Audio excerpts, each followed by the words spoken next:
Alrighty, so we are back again for episode 11 for this week's Cannabis Talk, and today we'll be talking about CBG. This is one that I haven't really done before as far as the science part of cannabis. I haven't really dove too much into that part just because I know it can be very confusing, even just within this one cannabinoid that we're about to talk about today. And I know a lot of people know about THC and CBD. Even less people know about CBD, but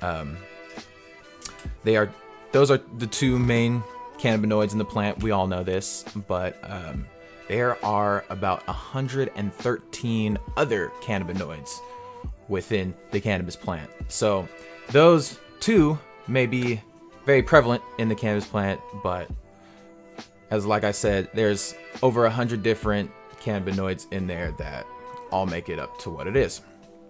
And the one we'll be talking about today, CBG, also known as Cannabigerol, that it has pretty much just as many medical properties as CBD does, and in some cases even better than CBD. So we'll kind of dive into different parts of CBG, kind of what it is, the research that's been done about it, the benefits to the human body, and pretty much just, and then after that, we'll kind of just wrap it up with how it kind of compares to THC and CBD, so like that. So, CBG, Cannabigerol, kind of looks like this. It looks very similar to how THC and CBD do, and they all do come from the same cannabinoid.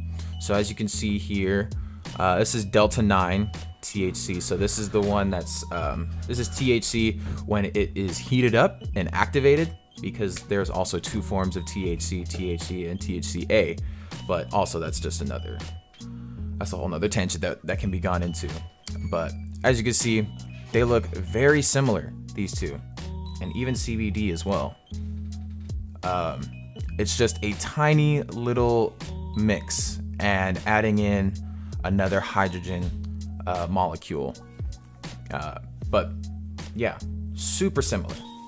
Kind of incredible to see, actually, I'll actually leave this up, but it's kind of incredible to see how similar everything actually is. And how closely knit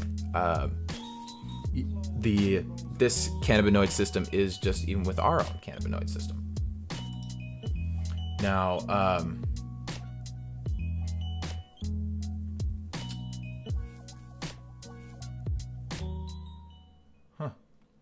looks like I was dropping some frames right there.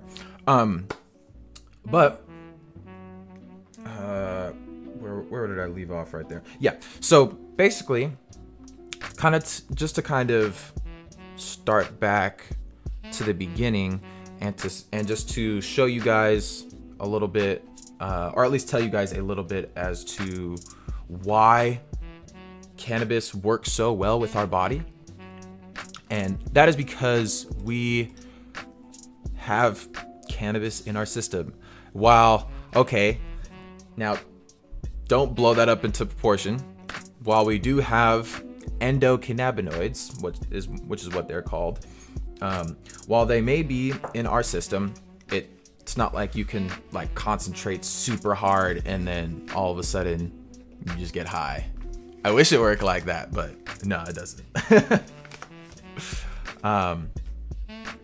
So the endocannabinoids are the cannabinoids that are produced inside your body, and basically they are the reason why your body is in homeostasis.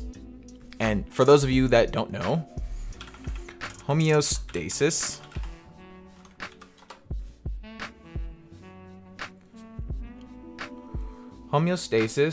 is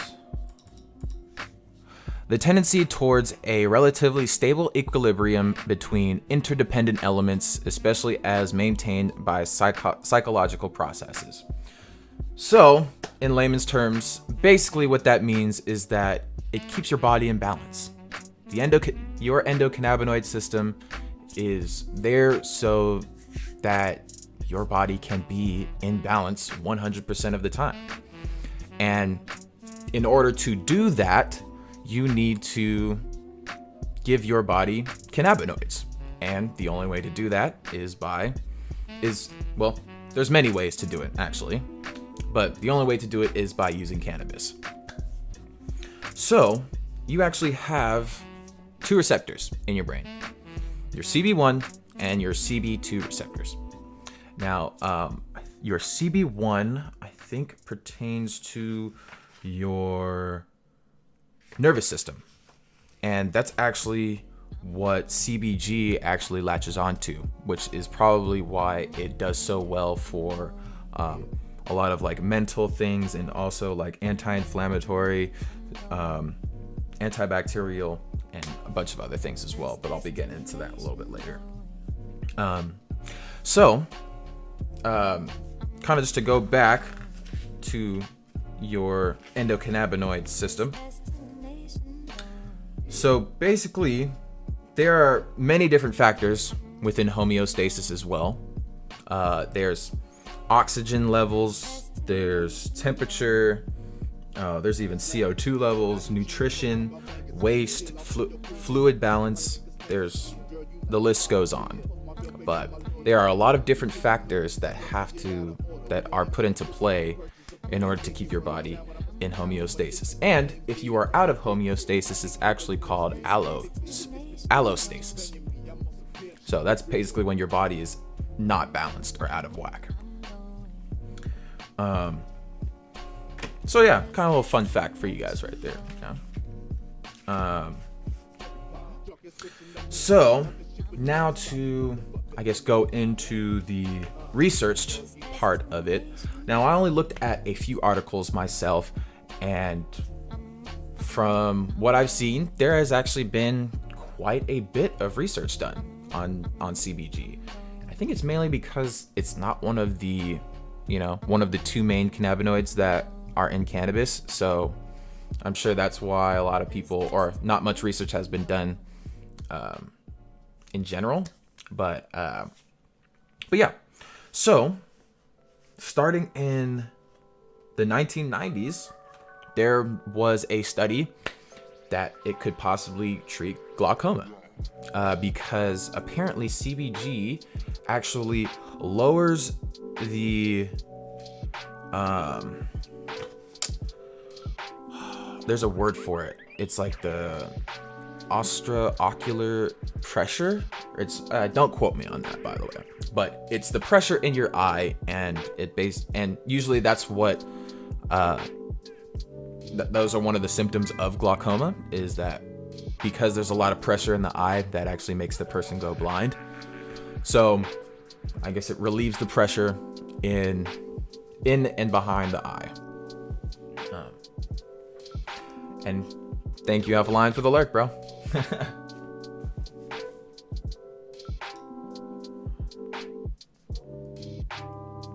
it looks like, damn, I keep dropping frames, which is weird.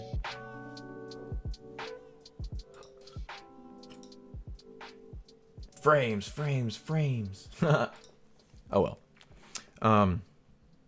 But yes, so that was in the 1990s. That was how many years? Almost 30 years ago already. So already it's funny that even back then they already knew that there was going to be a potential medical benefit, and that's 30 years ago, and yet we're just now legalizing hemp CBD. Not even cannabis CBD, it's hemp CBD. So there's a difference, and I'll probably go into that on another Cannabis Talk. But yeah, I mean, it's just amazing to see that there's been so many years of research. And the next one is that I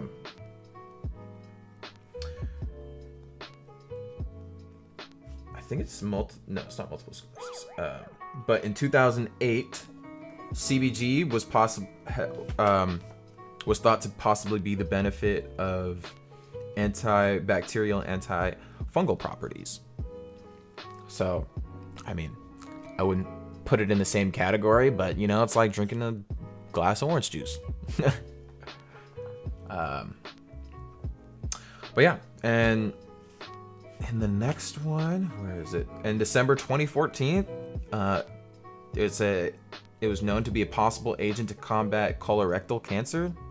Already within, you know, just within those, what is that, 24 years, they've already found out that it can cure cure cancer in some way, shape, or form. While it may be only one type of cancer, it's still a cancer fighter. So why is it that, you know, why is it that it's still illegal? I have no idea. But, you know, there are a lot of facts that point towards it, but at the end of the day, it's still a plant and it's illegal. So that's why we do this. And then in January 2015, CBG has a potential for providing therapeutic relief for Huntington's disease. Now, just to give you guys an insight on what that is.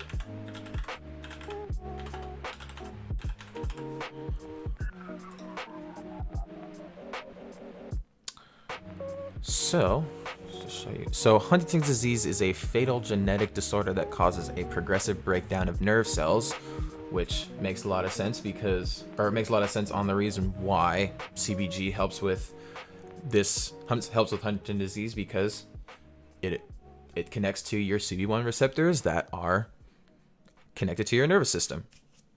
So, you know, for the people that all ask why, that's why. So, Huntington's disease is a fatal genetic disorder that causes a progressive breakdown of nerve cells in the brain. It deteriorates a person's physical and mental abilities during their prime working years and has no cure. Not yet, anyway. But, I mean, if it can help people with a degenerative mental and nerve disorder, I think that may be the cure. To me, it's all the facts that I need. So, going into June of that same year, 2015, a study was focused on bladder dysfunction treatment options. So, for all we know, it could help with irritable bowel syndrome and other things like that.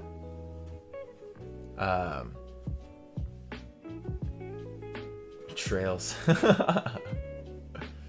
Hurt my back at work, so I ended my stream early and I'll be lurking for the night. Oh, dude, I'm sorry that happened to you, man. Yeah, that's messed up. And you heard it at work? Hopefully you get some workers' comp, yo. I'd definitely be looking for that.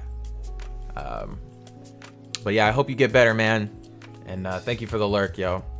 Your support's always appreciated. Shouts out to Old Man Crew. But I mean, for all we know, it can help you make your bowel movements, for all we know, you know? So in October of the next year, it was shown to be a potential for inducing appetite. Now, usually I can say that CBD hemp buds help. Hey, that's great. That's great. Hey, well, I'm sure that any form of CBD is gonna help, that as long as it's not synthetic. But you know, hemp, cannabis, I'm sure it all helps people in some way, you know, some way, shape, or form. But I wouldn't say it's sheer fact, but it's pretty well known that cannabis hemp or cannabis CBD is more beneficial than hemp CBD. But if hemp CBD is all that you have access to, or the easiest for you to have access to in order for you to get through your day or cure your ailments, then so be it. Smoke that hemp. Who cares? But the study of its potential for inducing appetite was kind of interesting to me, because usually you need like THC to induce appetite, which, you know, that's what gives you the munchies, blah, blah, blah, blah, blah. So that was kind of like an eye-opening experience right there, just within reading that article. Because I always thought that, you know, you always needed THC and in that form to usually be an indica, because indicas are usually the more hunger-inducing ones, the more appetite stimulant ones.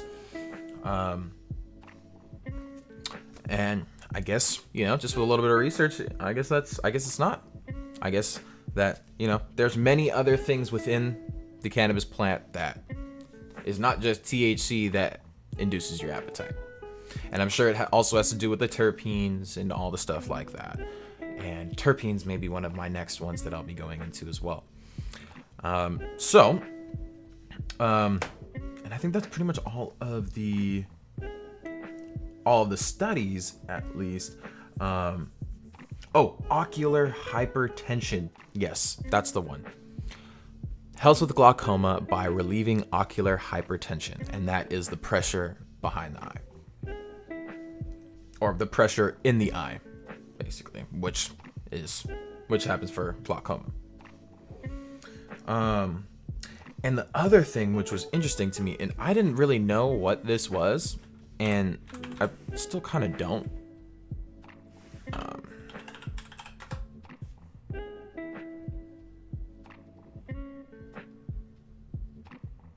So GABA, here it is. GABA, gamma amino butyric acid. So I guess from also that one of the same 3 articles that I read, they said that it helps with GABA uptake. Now, what GABA is gamma amino butyric acid. That's a freaking mouthful right there. But GABA is taken by mouth. GABA is a chemical that is made in the brain. GABA is taken by mouth for relieving anxiety, improving mood, reducing symptoms of premenstrual syndrome, and treating attention deficit hyperactivity disorder, ADHD. It is also used for promoting lean muscle growth, burning fat, stabilizing blood pressure, and relieving pain. So, and all of that is within CBG, and the best part is that it's not psychoactive. Oh, I guess the best part for some people. But it can, just within that, it can do already so much. It's insane. Just because it does all these other things, which I'll go into now, is that it is a pain reliever, an analgesic, an antibacterial, an anticonvulsive, which means it reduces seizures and convulsions, also an anti-inflammatory, just like CBD. It is a bone stimulant, so it also promotes bone growth and promotes the growth of good bone cells. It is also a brain cell stimulant, so it also promotes neuron growth, which are in your brain, obviously. And then is also like I said, an appetite stimulant, and then used in certain ways can be used for psoriasis. And also THCA can be really good for psoriasis as well. Any type of skin thing, I would say. So, here, actually, you know what? Let me look that up.